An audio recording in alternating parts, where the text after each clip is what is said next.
जय हिंद।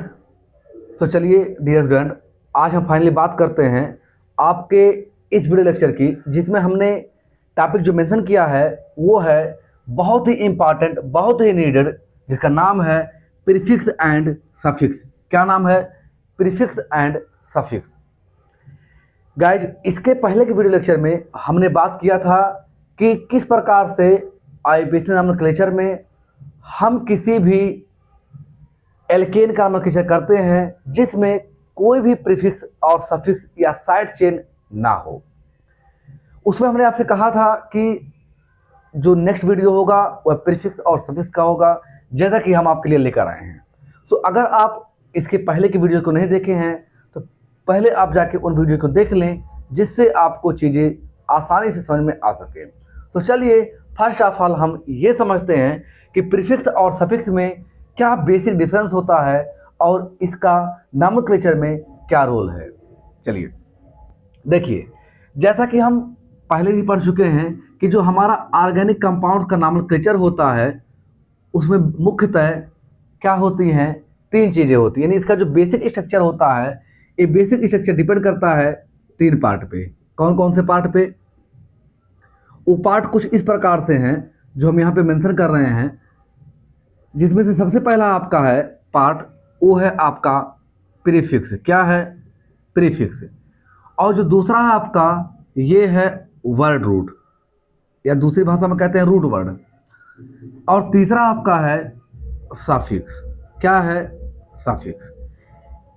इसी पर टोटल बेस्ड है आईपीएससी नॉमेनक्लेचर। तो वीडियो को आप एंड तक देखें और फिर इससे जो भी चीज़ निकल के आती हैं इसे आप साथ ही साथ नोट करते चलें।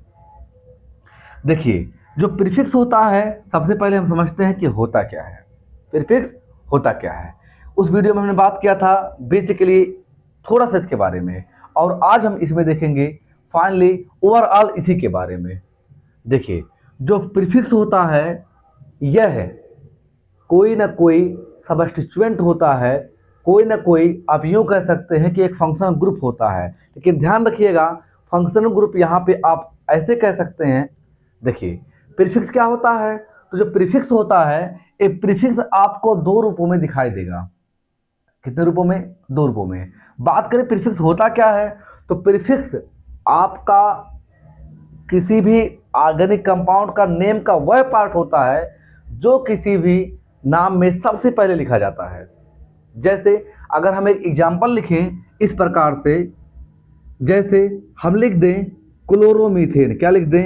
क्लोरोमीथेन। या दूसरा एग्जाम्पल लिखें two chloro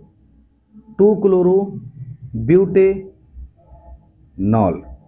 two chloro butanol. इसमें अगर हम बात करें कि इसमें प्रीफिक्स कहाँ है और सफिक्स कहाँ है और वर्ड रूट कहाँ है, तो जैसा कि यह नाम आपको दिख रहा है, पहला नेम है, लिखा है क्लोरोमीथेन। क्या लिखा है? क्लोरोमीथेन। तो जैसा कि इसके पहले की वीडियो में हमने देखा था कि जो हमारा सिंपल स्ट्रक्चर होता है किसी एल्केन के लिए नॉमेनक्लेचर में, वो होता है हमारा वर्ड रूट अ प्लस एन। ये हमारा होता है।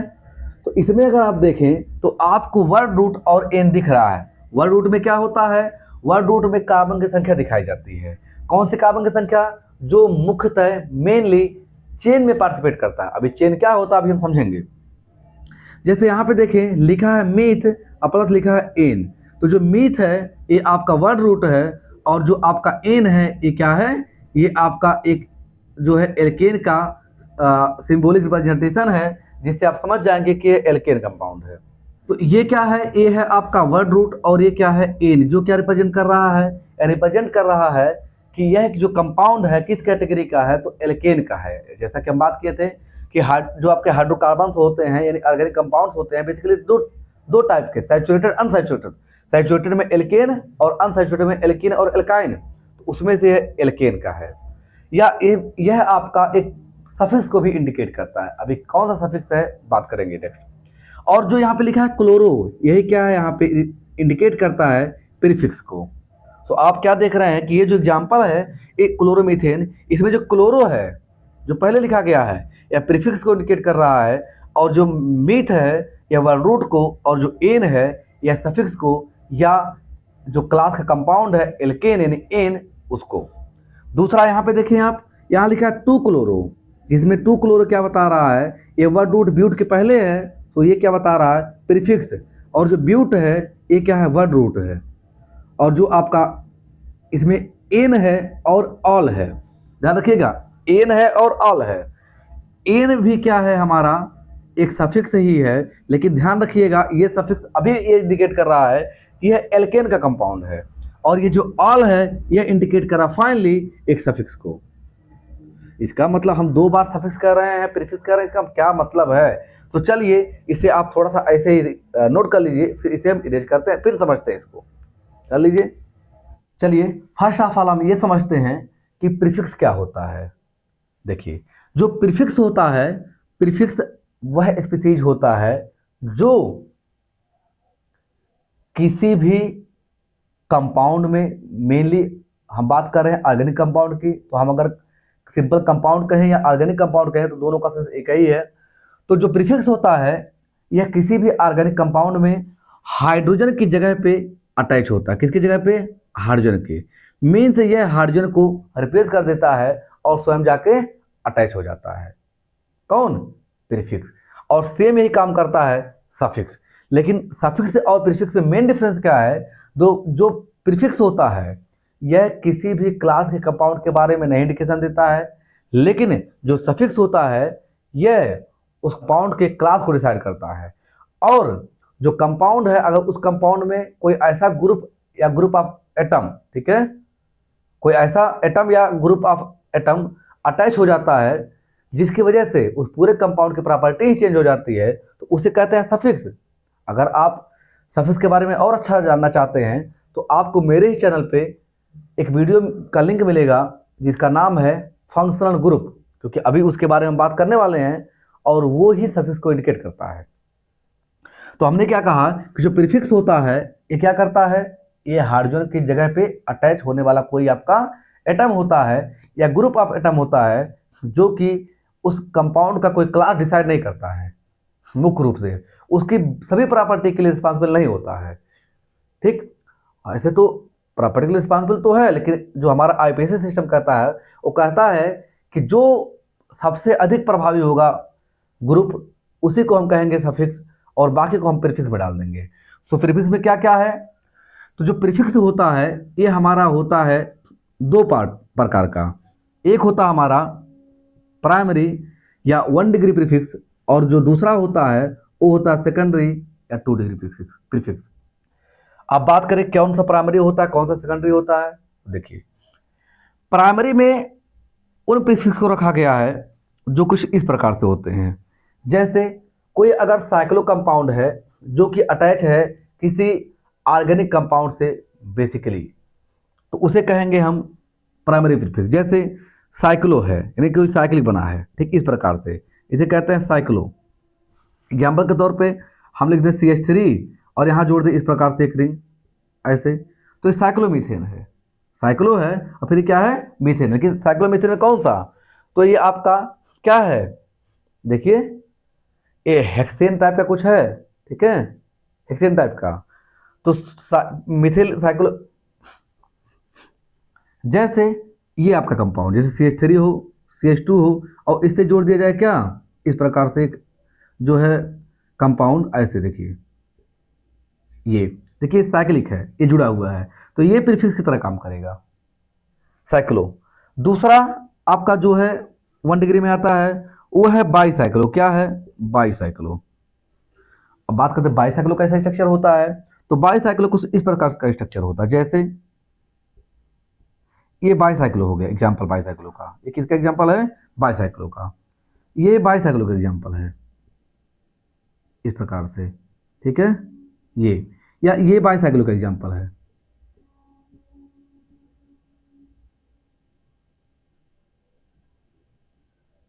ये बाईसाइक्लो का एग्जांपल है। बात करते हैं बाईसाइक्लो हम पहचानेंगे कैसे, देखिए ये देखिए ध्यान से, ये सब अटैच रहेंगे ऐसे जुड़े रहेंगे। बाईसाइक्लो जो होता है हमारा उसकी पहचान क्या है, बाईसाइक्लो में 2 कार्बन ऐसे होते हैं जो रिस्पॉन्सिबल होते हैं 2 साइकिल के फॉर्मेशन के लिए। जैसे यहाँ देखिए यह कार्बन और यह कार्बन, इधर भी साइकिल बना रहा है, इधर भी साइकिल बना रहा है। साइकिल मीन्स जहाँ पे सभी क्या हो, कार्बन आपस में अटैच हो, कोई भी ऐसा ना हो जो कार्बन से अटैच ना हो। यहाँ देखिए ये कार्बन है जो इधर भी एक साइकिल बना रहा है, इधर भी एक साइकिल। यहाँ देखिए ये दोनों कार्बन है जो इधर भी साइकिल बना रहा है, इधर भी साइकिल बना रहा है। तो इसे कहते हैं बाईसाइक्लो। जैसे यही कहीं जाके अटैच हो जाए, मान लीजिए हम यहाँ क्या कर दें, इसी को हम जोड़ दें इस प्रकार से कुछ ऐसे, ये CH3 या CH2 करके जोड़ दे, CH2 CH2 CH3, देखिए कंपाउंड बन गया, बाईसाइक्लो कंपाउंड। इसी प्रकार से अगर हम बात करें कि जो तीसरा आपका है 1 डिग्री में आता है वो क्या है, तो वो तीसरा जो आपका है ये है स्पाइरो कंपाउंड। क्या है? Spiro compound. ठीक, अब बात करते हैं स्पाइरो कंपाउंड आप कैसे पहचानेंगे, तो इसके पहचानने का ये तरीका होता है, कुछ ये इस प्रकार से दिखेंगे आपको ऐसे, जिसमें क्या होगा, जिसमें एक कार्बन 2 साइकिल का फॉर्मेशन करेगा। देखिए यहाँ पे ये जो कार्बन है ये क्या कर रहा है, 2 साइकिल बना रहा है, एक तो इस साइड एक थी इस साइड। तो ऐसा कार्बन जो 2 साइकिल का फॉर्मेशन करता हो उसे कहते हैं स्पाइरो कंपाउंड। ठीक है, और उस कार्बन कहते हैं स्पाइरो कार्बन। ऐसा कंपाउंड जिसमें 2 कार्बन क्या हो, 2 कार्बन रिस्पॉन्सिबल हो 2 साइकिल के लिए, उसे कहते हैं बाईसाइक्लो कंपाउंड। और अगर कोई एक ही कार्बन है, मतलब कई सारे कार्बन हैं जो एक ही साइकिल का फॉर्मेशन कर रहे हैं, उसे कहते हैं साइक्लो कंपाउंड। ये भी साइक्लो है, ये भी साइक्लो है, लेकिन इसमें एक कार्बन की वजह से 2 साइकिल बन रहा है, इसमें 2 कार्बन की वजह से 2 साइकिल बन रहा है। चलिए इसे आप समझ गए होंगे। अब हम समझते हैं कि प्रीफिक्स का और दूसरा टाइप क्या है, तो इसे आप नोट कर लें, फिर इसी जगह पे हम समझते हैं दूसरा प्रीफिक्स का टाइप। चलिए हमने अभी तक क्या देखा, हमने देखा कि प्रीफिक्स का पहला टाइप कौन सा, साइक्लो, बाईसाइक्लो, स्पाइरो। इनके हम नामकलेचर भी करेंगे आगे आने वाले वीडियोज में।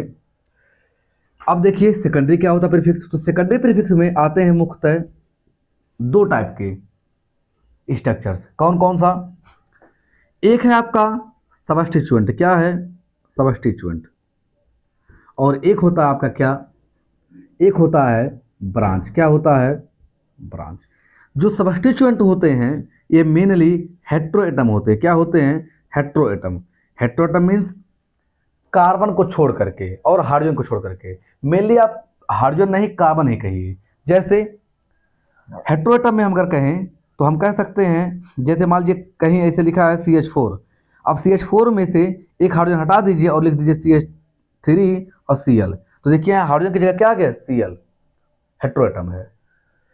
तो हेट्रोएटम उसे कहेंगे जो कार्बन के अतिरिक्त कोई भी दूसरा होगा वो हेट्रोएटम में चला जाएगा। जैसे हाइड्रोजन तो है ही पहले से, हाइड्रोजन हट जाए उसकी जगह पे कार्बन या हाइड्रोजन ना आए तो उसे कहेंगे हेट्रोएटम है।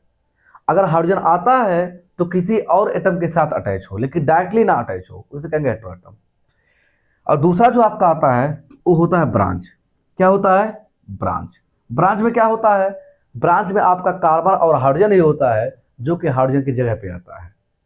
तो चलिए हम यहाँ पे कुछ जो है सबस्टिट्यूएंट और कुछ ब्रांच के बारे में पढ़ लेते हैं। देखिए आप क्या करें, ऐसे ही छोटा सा जो है अपने कॉपी में एक टेबल बनाएं, एक साइड लिख दें आप सबस्टिट्यूएंट। क्या लिख दें? सबस्टिट्यूएंट। और दूसरी तरफ आप लिख दें स्ट्रक्चर। ठीक है, या सबस्टिट्यूएंट का नेम। स्ट्रक्चर ना लिखिए, एक तरफ आप लिख दें सबस्टिट्यूएंट और दूसरी तरफ आप लिख दें नेम, कि उस सबस्टिट्यूएंट के क्या नेम लिखा जाएगा। क्या क्या है देखिए, सबसे पहला है आपका सबस्टिट्यूएंट में अगर कोई भी हैलोजन है, कोई भी क्या है, हैलोजन है, तो इस हैलोजन का जो नाम लिखा जाता है एज ए प्रीफिक्स। ये जो नेम लिखा है ना, प्रीफिक्स नेम है। ठीक है,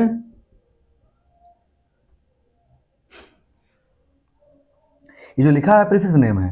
प्रीफिक्स नेम में क्या क्या है, तो अगर एक्स है तो उसका नाम हो जाएगा हैलो। जब प्रीफिक्स लिखाएगा तो लिखाएगा हैलो।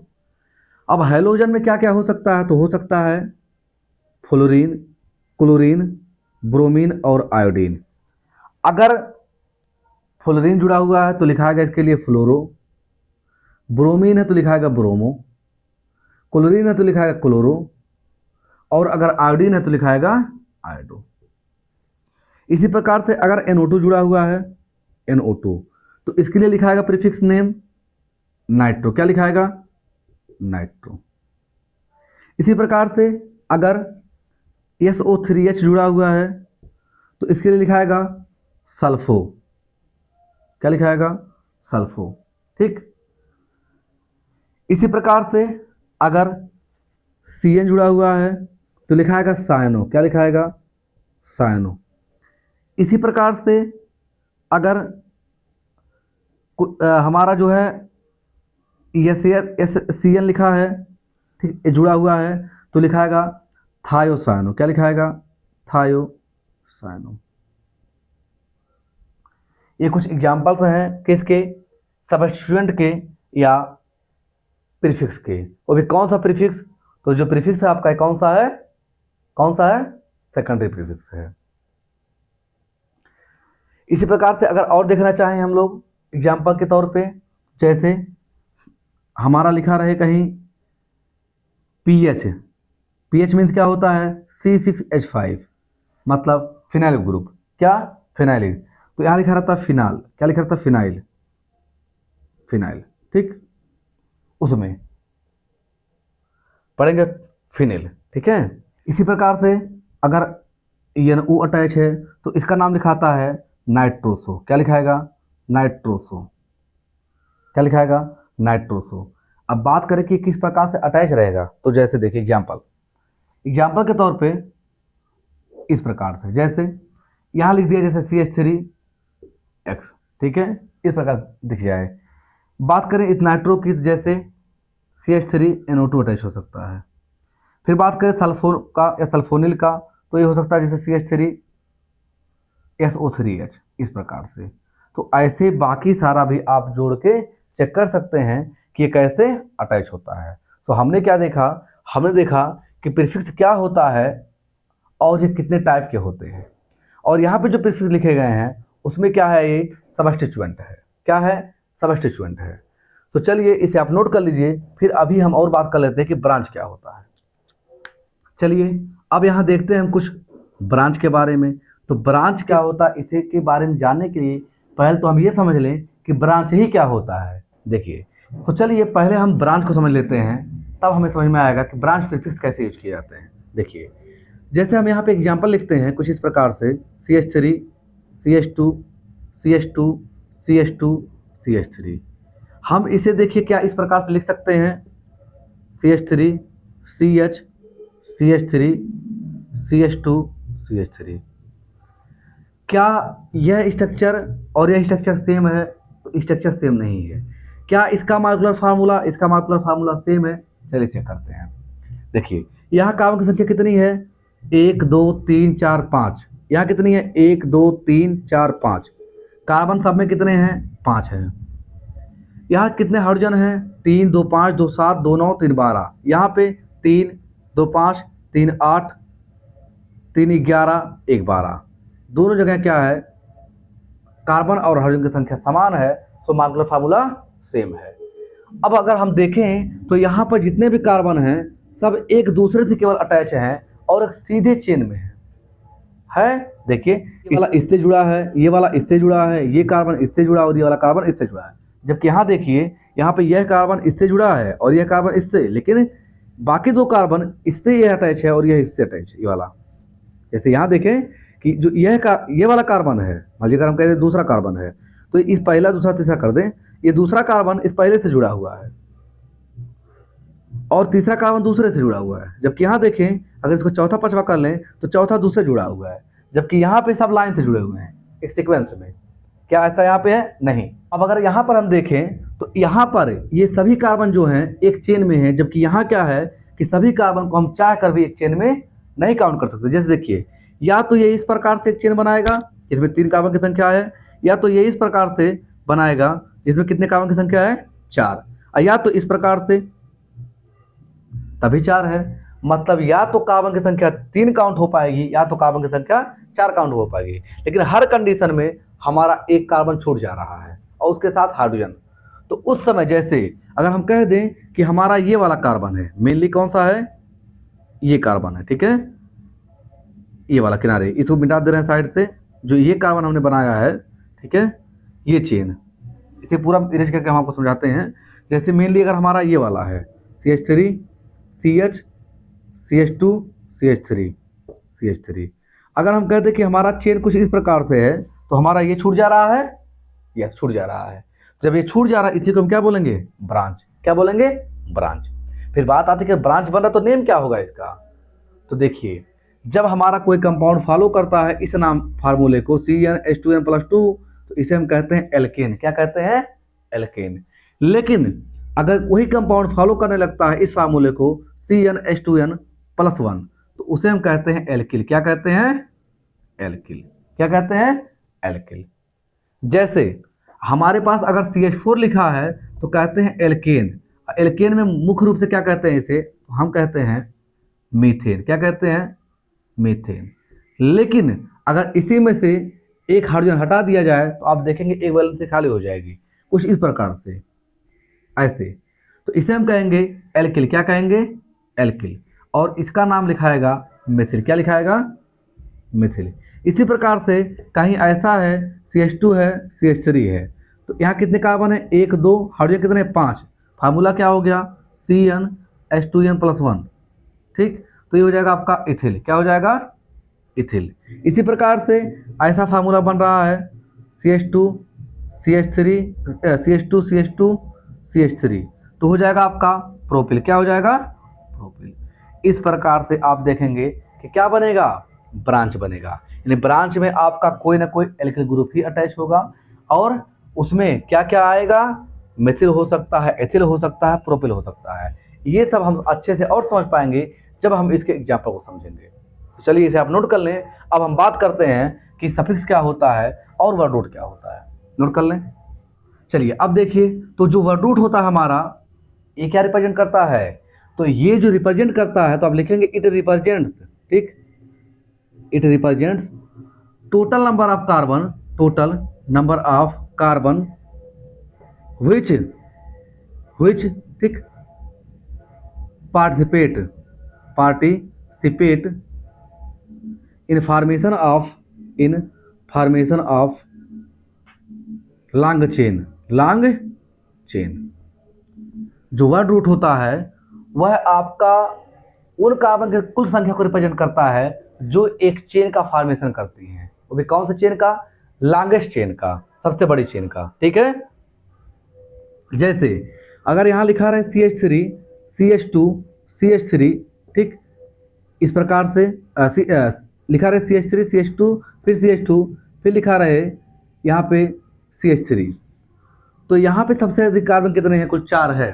लेकिन यहाँ पर अगर इसका दूसरा स्ट्रक्चर बनाया जाए इस प्रकार से CH3 CH CH3 और CH3, तो यहाँ पे जो हमारा वर्ड रूट कहलाएगा, इस कंडीशन में वर्ड रूट की संख्या यानी टोटल कार्बन की संख्या 4 होगी जो चेन में है, जबकि यहाँ 3 ही होगी। कितनी होगी, 3, क्योंकि यही तीनों एक चेन में है।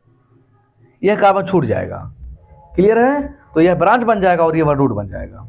मीन्स जो वर्ड रूट होता है वह जो डायरेक्टली चेन का फॉर्मेशन करते हैं, लॉन्गेस्ट चेन का फॉर्मेशन करते हैं, उन्हीं कार्बन की संख्या को रिप्रेजेंट करता है। और इसके लिए हमने पहले ही इसके पहले की वीडियो में समझा दिया है कि जब एक कार्बन होगा तो वर्ड रूट क्या होगा और 2 होगा तो क्या होगा, या 10 होंगे तो क्या होंगे। आपको इस वीडियो में उसका भी लिंक मिल जाएगा, आप वहां से जाके देख सकते हैं। चलिए अब फाइनली हम बात करते हैं कि सफिक्स क्या होता है। देखिए जो सफिक्स होता है यह वह एटम होता है या ग्रुप ऑफ एटम होता है जो यह डिसाइड करता है कि उस कंपाउंड का टोटल केमिकल प्रॉपर्टीज क्या होगी। हम फिर से रिपीट करते हैं, जो सफिक्स होता है यह वह एटम होता है या ग्रुप ऑफ एटम होता है जो यह डिसाइड करता है कि उस कंपाउंड की टोटल केमिकल बिहेवियर क्या होगी। ठीक, जैसे हम कह दें कि एक कंपाउंड में जो है जुड़ा हुआ है OH, फॉर एग्जांपल हम कह दें ROH है। हम जानते हैं कि ROH सिंपल फॉर्म में क्या होता है, अल्कोहल होता है। अब ये ROH चाहे इस प्रकार से हो CH3OH और चाहे इस प्रकार से हो CH3CH2OH, चाहे इस प्रकार से हो CH3CH2 फिर CH3 फिर OH, किसी प्रकार से हो, इसमें यह OH यही इंडिकेट कर रहा है कि क्या है, अल्कोहल है। क्या है, अल्कोहल। और आप जानते हो कि एल्कोहल क्या करता है, ड्रिंक करने के बाद याद आ रहा होगा जो ड्रिंक किया होगा, अरे गधो बहुत मार खाओगे, ड्रिंक नहीं करना चाहिए, ठीक है। जो ड्रिंक किया होगा या ड्रिंकर को देखा होगा उसे मालूम होगा कि एल्कोहल ड्रिंक करने के बाद क्या होता है, वो मस्त होकर तो घूमते हैं इसे एकदम, ठीक है ना। अरे दूर रहिएगा आप लोग भी, ठीक है। तो ये क्या बताता है, ये बताता है कि हम सब क्या हैं, एल्कोहल है, क्या है, एल्कोहल है। इसी प्रकार से अगर कहीं लिखा है किसी कंपाउंड में CHO ग्रुप जुड़ा हुआ है, जैसे इस प्रकार से, क्या ग्रुप, CHO ग्रुप, जैसे हम कह दे CH3 है, C डबल बॉन्ड O है, H है, CH3 है, CH2 है, C डबल बॉन्ड OH है, ऐसे है, C डबल बॉन्ड OH है। यह इंडिकेट करता है कि ये जो CHO है यह एक ग्रुप है, और ग्रुप क्या है, एल्डिहाइडिक है, और ऐसे कंपाउंड अपने स्मेल के लिए फेमस होते हैं। एल्डिहाइड अपने माया के स्मेल के लिए फेमस होते हैं। That means I am talking about किसके बारे में, हम बात कर रहे हैं फंक्शनल ग्रुप के बारे में। यस, जो सफिक्स होता है ये बेसिकली क्या होता है, फंक्शनल ग्रुप होता है। क्या होता है, फंक्शनल ग्रुप होता है। अब आप समझ गए होंगे फंक्शनल ग्रुप क्या होता है। अब फंक्शनल ग्रुप के लिए भी हमने पहले से वीडियो बना रखा है, और उसका भी डिस्क्रिप्शन बॉक्स में लिंक मिल जाएगा, आप देख सकते हैं। तो चलिए अब हम समझते हैं कि जो सफिक्स होता है यह प्रीफिक्स से अलग कैसे होता है। देखिए प्रीफिक्स में हमने क्या कहा था, याद करिए, हमने कहा था कि प्रीफिक्स में जो एटम जुड़ेगा, अटैच होगा, वह उस कंपाउंड के केमिकल प्रॉपर्टीज के बारे में पूर्णतया नहीं बताएगा, लेकिन जो सफिक्स होगा यह पूर्णतया बताएगा। जैसे कहीं क्लोरीन जुड़ा हुआ है तो वह आपका क्लोरोमीथेन जैसा कुछ बन सकता है, ठीक है, लेकिन ये बन जाएगा सीधे एल्कोहल अगर OH जुड़ गया है, ड्रिंक वाला नुकसान कर देगा। अगर इसमें CHO जुड़ गया एल्डिहाइड बन जाएगा, C डबल बॉन्ड O जुड़ गया कीटो बन जाएगा, RCOR कीटो बन जाएगा, ठीक। कहीं COH जुड़ गया कार्बोक्सिल बन जाएगा, एसिड है, स्ट्रांग एसिड है। आई होप कुछ आप सोच रहे होंगे कि अब देखिए कुछ तो चीज़ें ऐसी हैं जो दोनों में डिफरेंस है। यस, कुछ डिफरेंस है, ठीक। यानी इसमें क्या है, एक सिंपल एटम है या कोई ग्रुप है जो उसके कुछ प्रॉपर्टीज को बताता है या कुछ प्रॉपर्टी को रिस्पॉन्सिबल होता है, लेकिन इसका ओवरऑल केमिकल रिएक्शन के लिए रिस्पॉन्सिबल होता है, लगभग सभी प्रॉपर्टी के लिए रिस्पॉन्सिबल होता है। कौन, सफिक्स। अब बात करते हैं सफिक्स के टाइप की। तो चलिए इसे हम यहाँ लिखते हैं, ठीक। जो आपका सफिक्स होता है प्रीफिक्स की तरह ये भी होता है दो प्रकार का, एक होता आपका प्राइमरी और एक होता आपका सेकेंडरी, ठीक है, प्राइमरी और सेकेंडरी। अब प्राइमरी में कौन आता है, तो चलिए हम ये देखते हैं कि प्राइमरी सफिक्स कितने टाइप का होता है। तो प्राइमरी सफिक्स होता है 3 टाइप का। कौन कौन सा, यस, एक होता आपका एल्केन, एक होता है एल्कीन, और एक होता है एल्काइन। क्या होता है, एल्काइन। अगर किसी भी कंपाउंड में सभी कार्बन कार्बन सिंगल बॉन्ड है तो उसके लिए जो प्राइमरी सफिक्स यूज होता है वो होता है एन। क्या होता है, एन। जैसा हमने कहा था कि अगर बिना प्रीफिक्स और किसी अन्य सफिक्स के कोई कंपाउंड है जैसे CH4 तो लिखा था meth ane, meth ane, meth word root था और एन क्या था, सफिक्स था, स्टार्टिंग में हमने बोला था। इसी प्रकार अगर किसी कंपाउंड में चाहे कम से कम एक ही कार्बन कार्बन डबल बॉन्ड है तो वो किसका कंपाउंड है, वो एल्कीन का है, तो उसका क्या हो जाएगा, इन। क्या हो जाएगा, इन। और अगर उसमें कहीं ट्रिपल बॉन्ड है तो हो जाएगा आइन। तो जो हमारा एन है ये प्राइमरी सफिक्स है, इन है प्राइमरी सफिक्स है, और आइन है ये भी प्राइमरी सफिक्स है, ठीक। और ये बताता है हमारा कंपाउंड सैचुरेटेड होगा कि अनसैचुरेटेड होगा।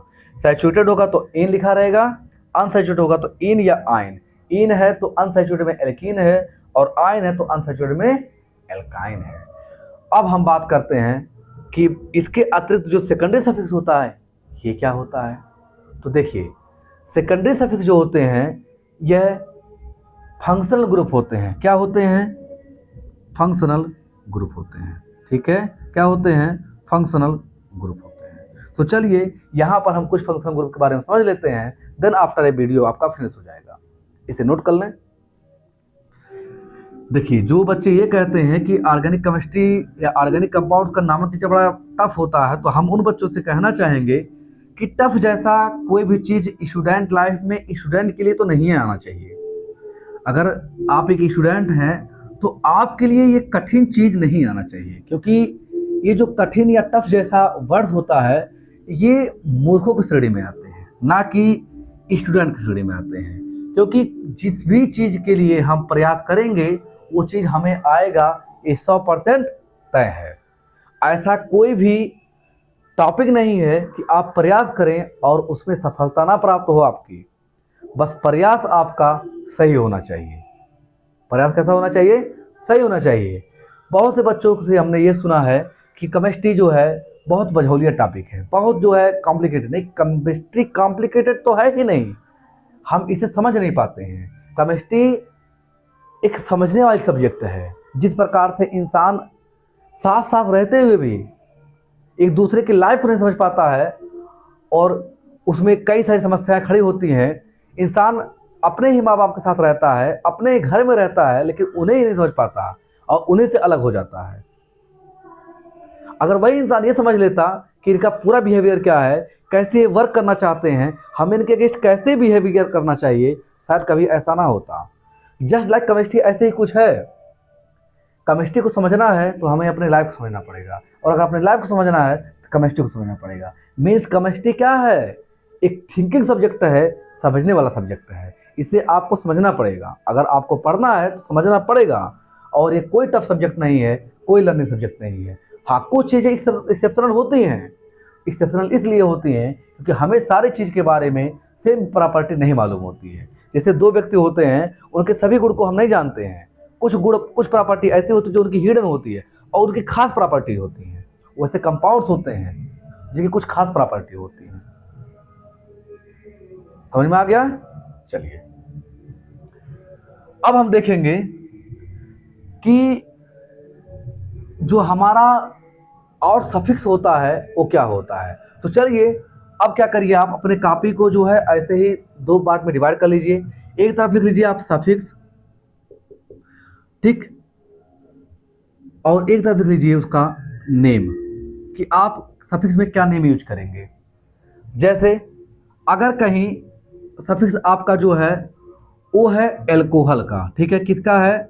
एल्कोहल का है, एल्कोहल का है, ठीक है। मतलब जो क्लास ऑफ कंपाउंड, वो भी लिख लीजिए आप यहीं पे, क्लास ऑफ कंपाउंड क्या है? Class of compound. अगर वह एल्कोहल का है तो जो आपको उसमें सफिक्स दिखाई देगा, उसमें दिखाई देगा OH, और इसके लिए आप यूज करेंगे क्या?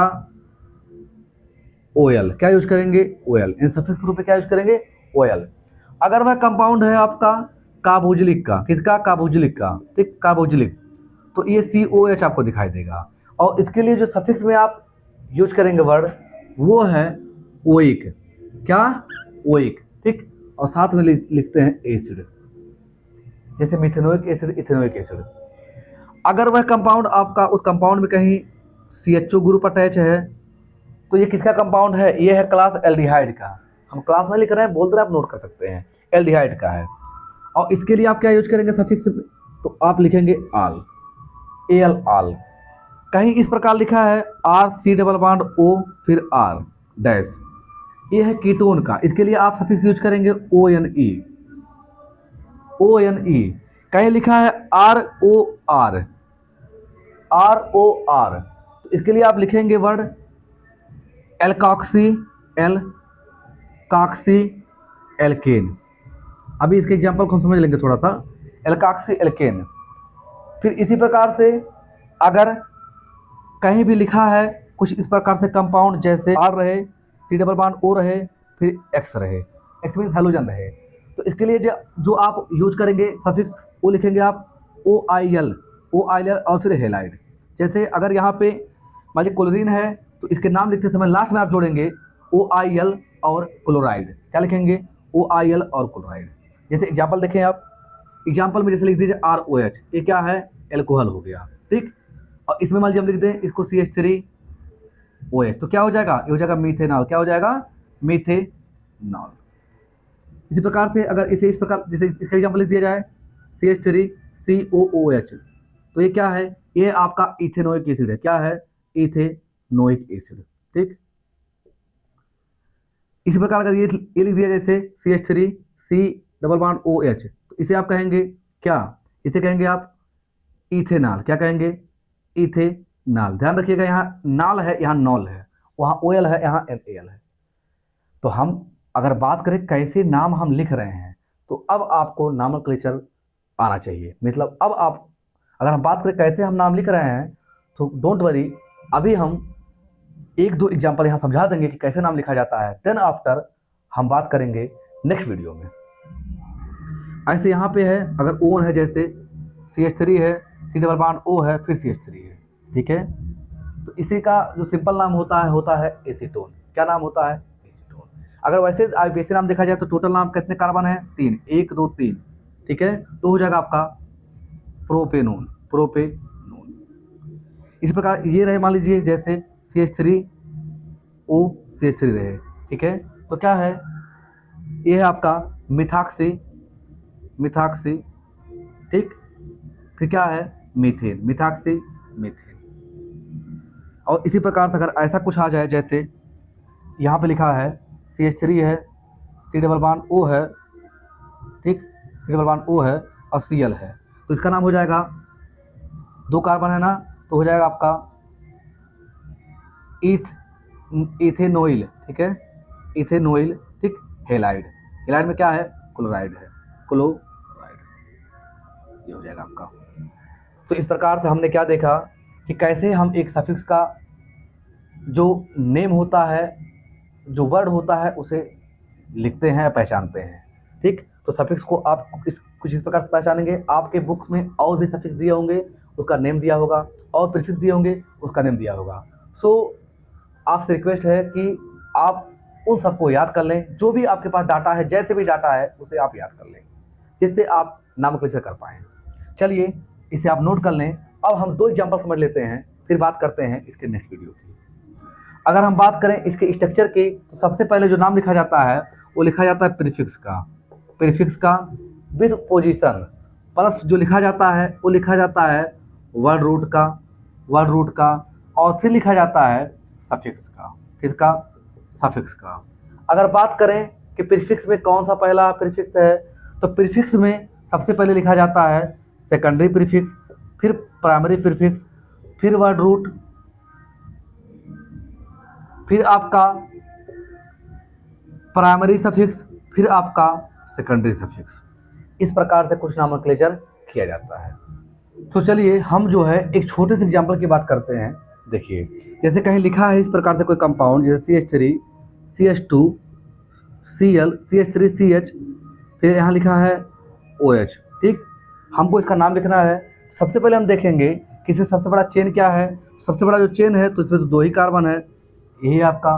फिर इसमें आप देखेंगे कि गिनती किधर से करें, तो गिनती इधर से की जाती है, जिधर से होता है आपका फंक्शन ग्रुप पहले। इसके बारे में अभी हम आगे बात करें आगे वीडियोज में, लेकिन यहाँ देखें, यहाँ पे क्या होगा, ये आपका पहला कार्बन ही होगा, दूसरा कार्बन। अब कैसे नाम लिखेंगे, तो नाम में प्रीफिक्स क्या है, क्लोरीन है, सफिक्स क्या है, OH है। सो नाम लिखते समय आप लिखेंगे इसका 1 क्लोरो, 1 क्लोरो। फिर क्या है वर्ड रूट में आपका, वर्ड रूट में आपका देखिए ये क्या सब प्रीफिक्स है, ठीक। कौन सा प्रीफिक्स है, सेकेंडरी। फिर कितना वर्ड रूट लिखा गया यहाँ पे, तो 2 कार्बन के लिए 1 2, तो ये हो जाएगा आपका 1 क्लोरो। उसके बाद फिर लिखा जाएगा आपका 2 के लिए क्या होता है, ईथ, तो हो जाएगा ईथ, ठीक है, 1 क्लोरो ईथ। फिर क्या है, सिंगल बॉन्ड है, तो हो जाएगा एन, क्या हो जाएगा एन। और फिर यहाँ OH है, तो हो जाएगा ऑल, यानी 1 क्लोरो इथेनॉल या क्लोरो इथेनॉल। इस प्रकार एग्जाम्पल और देखें, जैसे CH3 CH2, फिर यहाँ पे CH2, फिर CH, फिर यहाँ लिख दिया जाए आपका OH, कुछ इस प्रकार से, यहाँ लिख दिया जाए CH3। अब ऐसे कंडीशन में क्या करना है आपको, ऐसे कंडीशन में देखना है कि इसका नाम कैसे लिखाएगा। देखिए इसमें जो है कहीं प्रीफिक्स है ही नहीं, क्यों, क्योंकि सब क्या आ रहे हैं, इसी चेन में आ गए। इसके नाम में कुल कार्बन कितने हैं, 1 2 3 4 5, तो सीधे आप क्या लिख देंगे, वर्ड रूट में क्या 5 कार्बन, तो लिखेंगे आप पेंट। फिर सब सिंगल बॉन्ड एन, एन में ई नहीं रहेगा, ठीक, क्योंकि यहाँ पे लगाना हमको ऑल, तो हो जाएगा पेंटेनॉल। कहाँ पे है, तो ये पेंटेनॉल में कार्बन किस जगह पे OH है, तो दूसरी पोजीशन पे हो जाएगा पेंटेनॉल 2 या पेंटेन 2 ऑल। आई होप आप इसको समझ गए होंगे।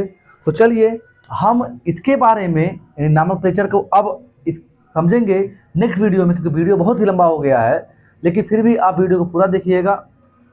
सो तब तक के लिए धन्यवाद। जय हिंद।